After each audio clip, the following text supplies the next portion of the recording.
दानिश आप हमें आगाह कर रहे थे। एक और अहम खबर है, कौमी असम्बली के मजीद 22 हल्कों में ज़िमनी इंतखाब। इलेक्शन कमीशन की जानिब से शेड्यूल आज जारी होने का इम्कान है। इलेक्शन कमीशन का मार्च के आखिरी हफ्ते में पोलिंग कराने का फैसला सामने आया है। अकील अहमद हमारे साथ मौजूद है। अकील, बताइएगा क्या तारीख दी जा सकती है, क्या इम्कान जाहिर किया जा रहा है?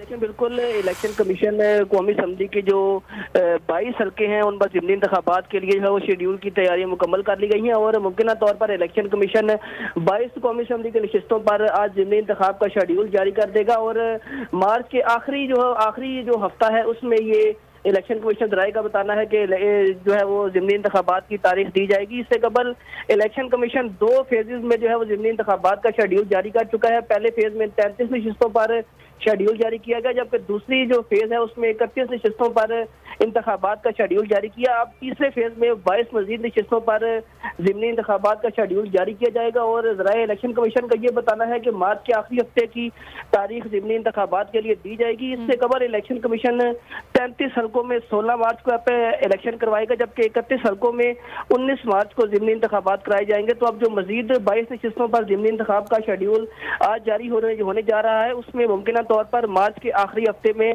जो है वो मजीद 22 नशिस्तों पर इंतखाबात कराए जाएंगे। जी ठीक है, कुछ देर के बाद इस बात का ऐलान किया जाएगा। बहुत शुक्रिया अकील अहमद।